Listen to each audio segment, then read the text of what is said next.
Does the mysterious handbag imply a global connection that rivals our interconnected modern world, or is it simply a coincidence that depicts the intelligence of independent, unique cultures? There is an object carved into ancient stone that has haunted researchers for more than a century. It appears in the hands of gods and guardians, treated with a reverence reserved only for the most sacred forces of civilization. The same unmistakable shape, rounded top, solid base, curved handle, emerges in Mesopotamia, in Assyrian palaces, in prehistoric Turkey over 10,000 years old, and again across the ocean in the civilizations of Mesoamerica. How could cultures separated by vast distances and thousands of years carve the exact same object? And why does it appear only in sacred scenes, held only by divine beings? Scholars debate, skeptics dismiss, and theorists speculate. But the mystery remains. This is the story of the ancient handbag. The handbag symbol appears on the unique Pillar 43, alongside carvings of rabbits and birds, and in at least 2 other instances at the site. And once you see it, you can't unsee it.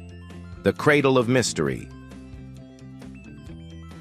In the deep cradle of Mesopotamia, where the first cities rose from mud brick and sunlight between the Tigris and Euphrates rivers, a strange object began appearing in stone carvings with remarkable consistency. It was small and seemingly ordinary in shape, yet it carried an unsettling sense of purpose that radiated from every panel where it appeared. On palace walls lined with scenes of rituals and myths in the hands of gods and divine guardians, this object returned again and again with quiet confidence. The artisans who carved it clearly considered it essential. They repeated its form across centuries with the kind of precision that suggests deep meaning rather than casual decoration. When archaeologists first brushed away the dust from Assyrian palaces in the 19th century, they found long rows of winged figures frozen in stone, standing in quiet procession with bodies powerful and wings stretched wide. Their faces were carved with dignity and purpose. Every single one of these figures held 2 items with unmistakable importance. In one hand, a pine cone shape lifted toward a sacred tree.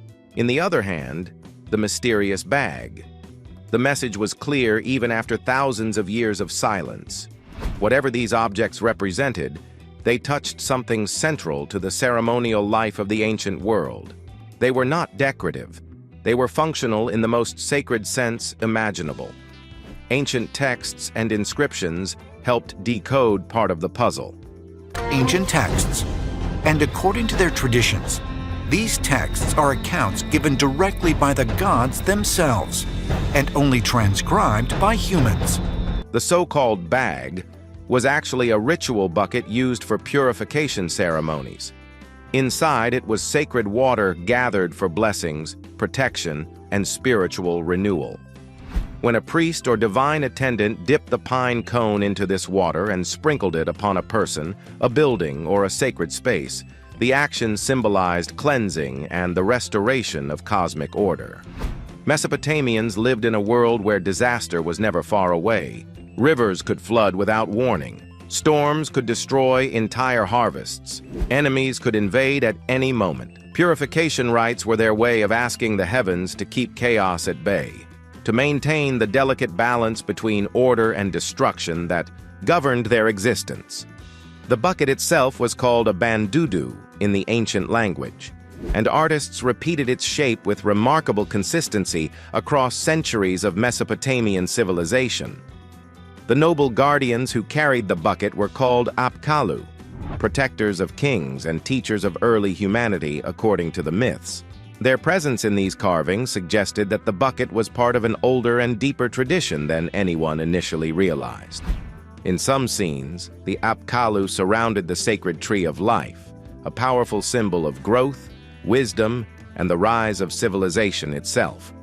The bucket and pine cone together formed a ritual sequence.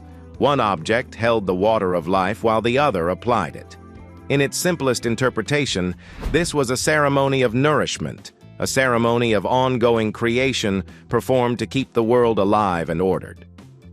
Across oceans and millennia. If the handbag shape existed only in Mesopotamia, the mystery would be interesting but contained. Scholars could explain it as a regional tradition, a symbolic tool specific to one culture's religious practices. But the shape did not stay in Mesopotamia. It traveled, or rather, it appeared independently, in places so distant and so separated by time that any direct connection seems impossible. This is where the mystery sharpens into something that forces even skeptical minds to pause and reconsider what they think they know about ancient civilizations. In the ancient stones of a hilltop sanctuary in Turkey, known today as Göbekli Tepe, carved figures from a time older than farming itself display objects with the same neat silhouette. 3 rounded shapes sit above a long carved bench, each one featuring a curve like a handle at the top. These carvings were made by people who lived more than 10,000 years ago, people who had not yet formed cities or developed written language.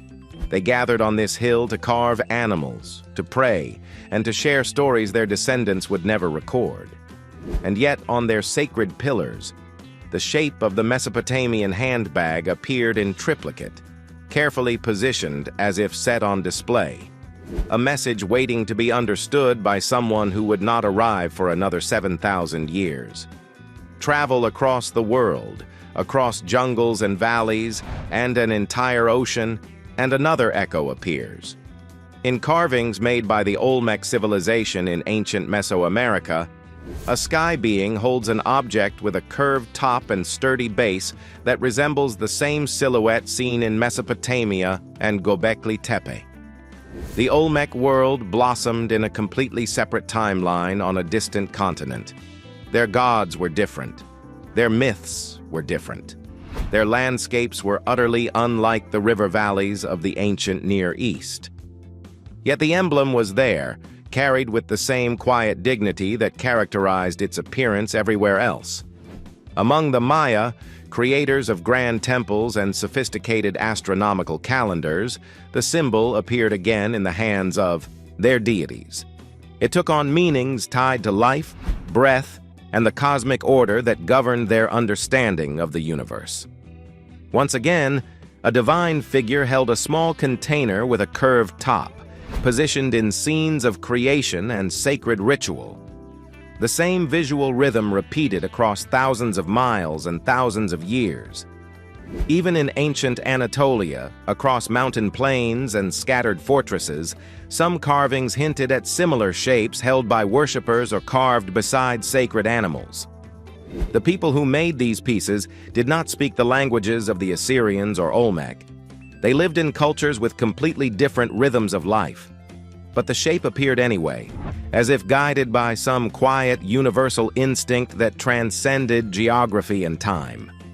How can a simple shape appear with such importance in civilizations that never touched one another? These societies did not trade goods across the oceans. They did not share stories through travelers or merchants. They did not exchange artisans or priests who might have carried symbolic traditions from one land to another. They lived oceans apart with no shared maps, no shared alphabets, no shared gods. And still the same form emerged in their most sacred art. This is the point where historians pause, not because they leap to wild theories, but because the pattern is undeniably striking. It forces careful observers to consider how humans create symbols, how shapes grow meaningful in ritual life, and how cultures sometimes solve symbolic puzzles in surprisingly similar ways, despite having no possible means of communication. What science says. Scholars, archaeologists, and historians work with fragments of the past, carefully making sense of ancient civilizations and their many mysteries through painstaking research and evidence-based reasoning. They move carefully through ruins, tracing lines carved by hands long gone. They examine tablets press-marked with ancient words. They compare rituals, objects, myths, and languages, across cultures and centuries. And in their steady, methodical work, the handbag begins to reveal a more measured story, one rooted in the daily rhythms of early human life rather than extraordinary interventions or lost technologies. To these scholars, the carvings in Assyrian and Babylonian palaces are not coded messages from forgotten visitors or relics of advanced science. They are records of powerful rituals performed to maintain cosmic order in a dangerous world. The bag appears repeatedly simply because it was essential to these rituals. It held holy water used to bless kings, temples, crops, and sacred spaces. Sprinkling that water was believed to wash away spiritual danger and restore balance to a universe constantly threatened by chaos. The ritual was called purification. It was not dramatic or mysterious to the people who practiced it. It was simply necessary, as routine and essential as any other religious observance. The object carried by the winged guardians was a real item described in ancient texts that have survived the millennia. Stone tablets describe containers used by priests when cleansing sacred spaces. Some tablets even list the ingredients used in purification mixtures, aromatic plants, special resins, and mineral-rich water drawn from certain rivers considered sacred. When the carvings depict a pine cone shape in one hand and the bucket in the other, scholars see a ritual tool set, not unknown technology or evidence of contact with beings from beyond the stars. The bag needed a curved handle so that a priest or guardian figure could carry it with ease. It needed a wide mouth so that the pine cone dipper could enter it smoothly. Its design served these practical purposes perfectly. Archaeologists also point out that the consistency of the shape across centuries does not imply mystery or hidden knowledge. Ritual items often maintain the same form for extremely long periods because the shape itself becomes symbolic. In many religions across time and geography, the appearance of sacred tools is preserved almost exactly because tradition holds power. Once a community decides that a particular form is holy, it remains unchanged through generations. The bucket held that role in Mesopotamia. Its shape was not magical. It was simply part of ritual identity, as recognizable and meaningful to ancient worshippers as a cross or a crescent moon would be to later religious traditions. Scholars also address the comparisons made with distant cultures by arguing that similar shapes appearing across the world do not necessarily indicate shared origins or ancient contact. Humans everywhere needed containers for various purposes. A small bag-like vessel with a handle is one of the simplest and most intuitive shapes to create. It is practical for carrying seeds, water, spices, or ceremonial materials. Practical shapes often arise independently in different societies because they solve the same fundamental problems in the same logical way. This phenomenon is called convergent development, and it explains many apparent coincidences in human history. The repetition of a form across cultures does not require mysterious explanations. It demonstrates instead the universality of human creativity and the shared cognitive patterns that guide how we design tools and symbols. Visitors from beyond. Across many decades, a small but persistent group of alternative thinkers watched as traditional historians guarded their version of the past with rigid rules and carefully drawn boundaries. Academic history, they believed, had become less a living investigation and more a sealed archive, organized, labeled, and closed to reinterpretation. Any idea that did not fit neatly within established timelines or accepted frameworks was dismissed before it could be seriously explored. To these thinkers, it felt as though an unspoken agreement existed. Certain questions were not to be asked, certain possibilities not to be considered. And over time, that quiet resistance began to fracture. In the cracks left behind by frustration and curiosity, new voices emerged, voices willing to challenge the certainty of official explanations. Among them, none was louder, more controversial, or more enduring than Erich von Däniken. He did not enter the historical conversation cautiously. He arrived boldly, carrying ideas that sounded radical, even outrageous, yet strangely familiar, as though they echoed thoughts many people had privately entertained but never voiced aloud. His interpretation of the ancient world refused to stay confined within textbooks or lecture halls. Instead, it reached into myth, archaeology, and imagination, asking a single disruptive question. What if humanity's past was influenced by visitors not from neighboring lands, but from the stars? Von Daniken believed that many ancient artifacts were not merely symbolic expressions of early human culture, but physical evidence of contact with advanced beings. To him, gods described in ancient texts were not supernatural entities, but misunderstood visitors. Travelers from beyond Earth whose technology was so advanced that ancient people could only interpret it as divine.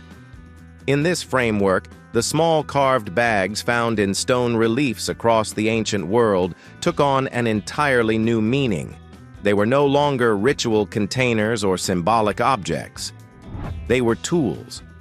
According to von Daniken's interpretation, these handbags represented portable devices carried by these visitors as they moved through early human civilizations. They might have contained instruments, energy sources, or knowledge so advanced that its purpose was lost as generations passed. He speculated that they could have held objects that aided in agriculture, technology, or even genetic manipulation, tools that helped guide humanity's earliest steps toward civilization. Where traditional historians saw artistic convention or religious symbolism, von Daniken saw consistency too precise to ignore. The repetition of the same shape, held in the same manner, across cultures separated by oceans and millennia, appeared to him less like coincidence and more like a fingerprint. He rejected the idea that convergent human imagination alone could explain such striking similarity. In his view, the form was too specific, too deliberate, too persistent across time. He argued that it pointed to a shared source, either the same beings visiting different regions of the world or a single influence whose presence echoed through multiple civilizations. To von Daniken, the handbags were not created by different hands independently arriving at the same idea. They were copied from something real, something witnessed, something once understood, and later mythologized. These ideas did not remain confined to academic debate. They spread rapidly through popular culture, carried by best-selling books, documentaries, television programs, and late-night conversations. For many people, encountering von Daniken's theories felt like permission to question, to wonder, to imagine that history might still hold vast, unanswered questions. His work resonated not because it provided definitive answers, but because it reopened doors that many felt had been prematurely closed. It suggested that the story of humanity might be far larger, stranger, and more incomplete than they had been taught. Part of the theory's power lies in its visual impact. Humans are pattern-seeking by nature. When we see the same symbol repeated across continents, especially when it appears in sacred contexts, held by gods, kings, or guardians, it feels meaningful. The mind resists dismissing it as chance. Logic may propose independent invention, but intuition whispers that something deeper connects these images. In the silence left by incomplete records and eroded ruins, imagination fills the gaps. And there are many gaps. Large portions of the ancient world remain archaeologically silent. Civilizations appear abruptly in the historical record, displaying sudden sophistication in architecture, astronomy, mathematics, and engineering. Massive stone structures were built with precision that challenges even modern tools. Then, just as suddenly, some of these civilizations vanished, leaving behind ruins but few explanations. Written records are scarce or non-existent. Oral traditions were fragmented or lost. These empty spaces create fertile ground for alternative interpretations. For those drawn to ancient astronaut theory, These gaps are not failures of history, but invitations. They suggest that something extraordinary may have occurred in eras beyond memory, events that were later retold as myths, gods, and legends. In this view, religious imagery becomes a symbolic language used by ancient people to describe encounters they could not fully comprehend. Flying chariots, shining beings, and sacred objects become echoes of technological experiences filtered through a pre-scientific worldview. Critics argue that this approach replaces careful scholarship with speculation, that it projects modern concepts onto ancient cultures. And yet, the theory persists, not because it has been proven, but because it satisfies a deep human desire. The desire to believe that we are part of a much larger story. It challenges the notion that human history is isolated and ordinary. It suggests that we may have been watched, guided, or influenced long before we learned to record our own past. The ancient handbag sits at the center of this debate, not because of what it definitively proves, but because of what it symbolizes.